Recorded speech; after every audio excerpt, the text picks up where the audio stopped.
എൻ്റെ പേര് ഏഞ്ചൽ. ഞാൻ പാതിരപ്പള്ളിയിൽ നിന്ന് വരുന്നു. ഞാൻ 2004 ഇവിടെ വന്ന് ആദ്യമായി ഉടമ്പടി എടുക്കുന്നത്. 12 വയസ്സുള്ളപ്പോഴാണ് എനിക്ക് എൻ്റെ കാത് കുത്തുന്നത്. അപ്പോൾ എനിക്ക് ഒരു 32 വർഷം വരെ എൻ്റെ കാത് പഴുക്കുമായിരുന്നു. എന്നും ചോരയും പഴുപ്പും വന്നുകൊണ്ടിരിക്കും. പിന്നെ ഞാൻ എല്ലാ ദിവസവും വൈകുന്നേരം കാത് കമ്മൽ ഊരി വെച്ചിട്ടാണ് കിടന്നുറങ്ങാറ്. കാര്യം ഇങ്ങനെ പഴുപ്പൊഴുകിക്കൊണ്ടിരിക്കും. കിടക്കാൻ നേരം ഞാൻ മുറിവെണ്ണ അല്ലെങ്കിൽ ഉപ്പൊക്കെ തൊട്ടിട്ടാണ് കിടക്കാറ് പതിവ്.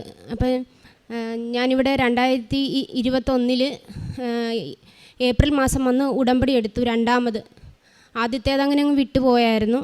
അങ്ങനെ 2021 ഏപ്രിൽ മാസം ഞാനിവിടെ വന്ന് ഉടമ്പടി എടുക്കുകയും അതിൻ്റെ ഫലമായി ഞാൻ അന്നത്തെ ദിവസം തൊട്ട് ഞാൻ ഈ കാതിൽ ഇവിടുത്തെ ഉടമ്പടി തൈലം ഞാൻ ഇട്ട് പ്രാർത്ഥിക്കുമായിരുന്നു.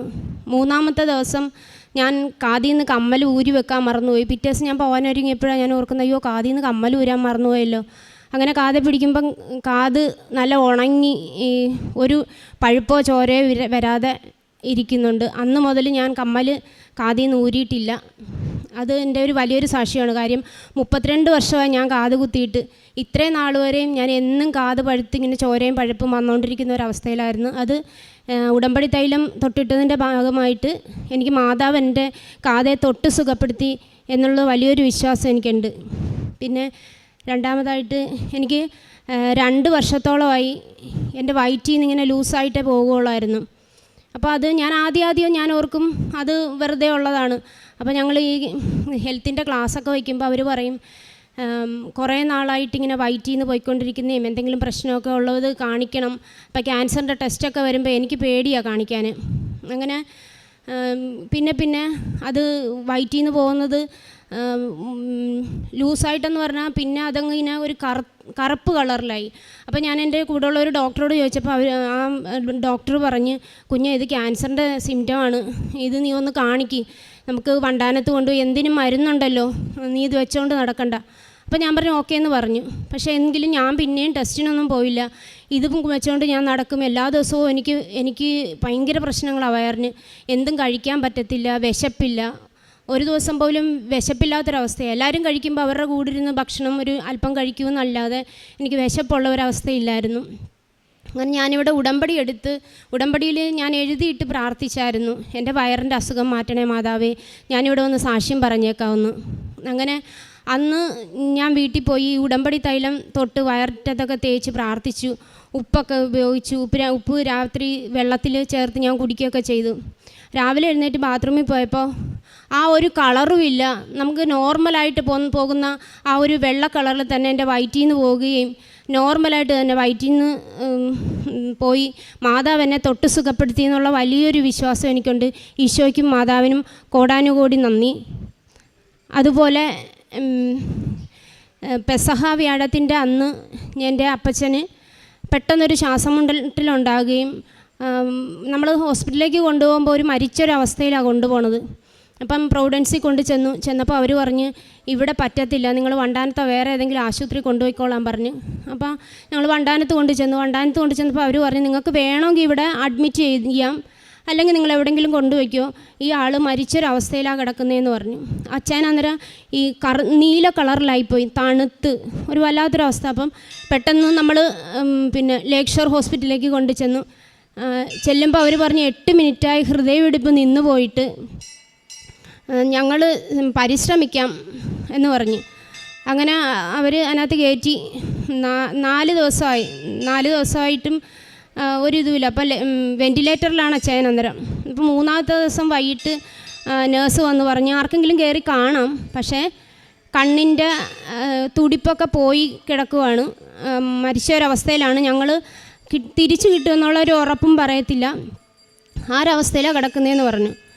അപ്പോൾ കയറി കാണാനായിട്ടാണെങ്കിൽ ഒരു സങ്കടവും ഉണ്ട്. അപ്പോൾ എൻ്റെ കയ്യിലപ്പോൾ കാശ് രൂപം ഉണ്ടായിരുന്നു. ഇതും കയ്യിലെടുത്ത് പിടിച്ച് ഞാൻ അതിനകത്ത് കയറുമ്പോൾ അച്ചായനിങ്ങനെ വെൻറ്റിലേറ്ററിൽ ഇങ്ങനെ മരിച്ചൊരവസ്ഥയിൽ നീല കളറാണ് അച്ചായന്. കണ്ണനങ്ങുന്നില്ല, ഒരു നീല കളർ ഇങ്ങനെ വിയർപ്പ് പോലെ ഇങ്ങനെ കിടക്കുവാണ്. എനിക്ക് പെട്ടെന്ന് ഈ കാശ് രൂപം വെച്ച് അച്ചായനെ വെച്ച് പ്രാർത്ഥിക്കണമെന്ന് തോന്നി.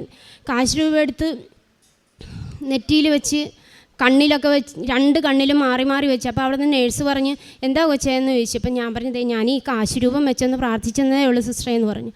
അപ്പം പറയാം ആ ശരിയെന്ന് പറഞ്ഞു. ഞാനങ്ങനെ നെഞ്ചിലും 2 കൈയിലും ഈ തണുത്ത് മരവിച്ചിരിക്കുന്ന ആ 2 കാലിലും ഇനി കാശുരൂപം വെച്ച് ഞാൻ പ്രാർത്ഥിച്ചിട്ട് ഞാൻ പറഞ്ഞു, മാതാവേ ഞങ്ങൾക്ക് പഴയതുപോലെ അപ്പച്ചനെ തിരിച്ചു തരണേ, നിൻ്റെ ഇഷ്ടം പോലെ ഈശോയെ മാതാവേ ഈശോയുടെ തിരുരക്തം എൻ്റെ അപ്പച്ചൻ്റെ മേലൂടെ ഒഴുക്കണേന്ന് പറഞ്ഞ് പ്രാർത്ഥിച്ചിട്ട് ഞാൻ ഇറങ്ങിപ്പോരുമ്പോൾ മനസ്സിന് ഭയങ്കര ഒരു വിഷമമില്ലാത്തൊരവസ്ഥയിലാണ് തിരിച്ചിറങ്ങി പോരുന്നത്.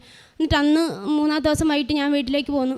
രാവിലെ അപ്പം എൻ്റെ ഹസ്ബൻഡ് മാത്രമേ ഉള്ളൂ അപ്പോൾ ഹസ്ബൻഡിനെ നേഴ്സ് രാവിലെ ഒരു മെഡിസിൻ മേടിക്കാൻ പറഞ്ഞു വിട്ടായിരുന്നു. പോയ മനുഷ്യനെ പെട്ടെന്ന് വിളിച്ചിട്ട് പറഞ്ഞു, പെട്ടെന്ന് ഓടി വാ, ജോസഫ് കണ്ണ് തുറന്നെന്ന് പറഞ്ഞു.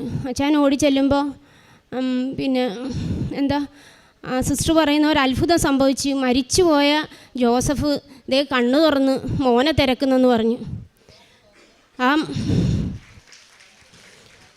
കാശുരൂപത്തിൻ്റെ പരിശുദ്ധ അമ്മ അന്നേരം അവിടെ വന്ന് ആ വെൻറ്റിലേറ്ററിൽ മാതാവ് വന്ന് ഈശോയോടൊപ്പം വന്ന് അപ്പച്ചനെ തൊട്ട് സുഖപ്പെടുത്തി. അപ്പച്ചൻ പിറ്റേ ദിവസം രാവിലെ തന്നെ കണ്ണ് തുറന്ന് എല്ലാവരോടും സംസാരിച്ച് അച്ചായൻ ഇപ്പോൾ ഒരു കുഴപ്പവുമില്ല. അച്ചായൻ പറയുന്നത് ഈശോയെ പോലെ ഞാൻ 3-ാം ദിവസം ഉയർത്തെഴുന്നേറ്റു എന്നാണ് പറയുന്നത്. ഈശോയ്ക്കും മാതാവിനും 1000 നന്ദി. സങ്കീർത്തനം 68:20 മരണത്തിൽ നിന്ന് മോചനം നൽകുന്നത് കർത്താവാണ്. ഈശോയ്ക്ക് ഒരാളെ രോഗത്തിൽ നിന്ന് രക്ഷിക്കാൻ സാധിക്കും, മരണത്തിൽ നിന്ന് രക്ഷിക്കാൻ സാധിക്കും. ഒരു വിധവയുടെ ഏക സന്താനം മരിച്ച് ശവമഞ്ചവുമായിട്ട് ആളുകൾ പോകുമ്പോൾ അവളുടെ ദുഃഖം കണ്ട് അവളെ ആശ്വസിപ്പിച്ച് ഈശോ ആ ശവമഞ്ചത്തിൽ തൊട്ടപ്പോൾ അവർ നിൽക്കുകയും പിന്നെ അവനെ ജീവനോടെ അമ്മയ്ക്ക് നൽകുകയും ചെയ്തു. വിശുദ്ധ ഗ്രന്ഥത്തിൽ നമ്മൾ വായിക്കുന്നുണ്ട്. ഇതുപോലെ തന്നെ നമ്മളുടെ ജീവിതത്തിൽ അസാധ്യമെന്ന് നമ്മൾ കരുതുന്ന കാര്യങ്ങളെല്ലാം ഈശോയ്ക്ക് സാധ്യമാക്കി തരുവാൻ സാധിക്കും. പരിശുദ്ധ അമ്മ അതിനുവേണ്ടി നമ്മളോട് പറയുന്നത് അവൻ നിങ്ങളോട് പറയുന്നത് പോലെ ചെയ്യുക എന്നുള്ളതാണ്. നമ്മുടെ ജീവിതത്തിൽ അസാധ്യമെന്ന് പറയുന്ന കാര്യങ്ങളൊക്കെ സാധ്യമാക്കി തരുവാൻ അമ്മ നമ്മളോട് പറയുന്നു, അവൻ നിങ്ങളോട് പറയുന്നത് പോലെ ചെയ്യുക. മരിയൻ ഉടമ്പടി പ്രാർത്ഥന നമ്മൾ ഈശോ പറയുന്നത് പോലെ ചെയ്യുന്ന പ്രാർത്ഥനയാണ്. യേശുവേ നന്ദി, യേശുവേ സ്തോത്രം, യേശുവേ ആരാധന.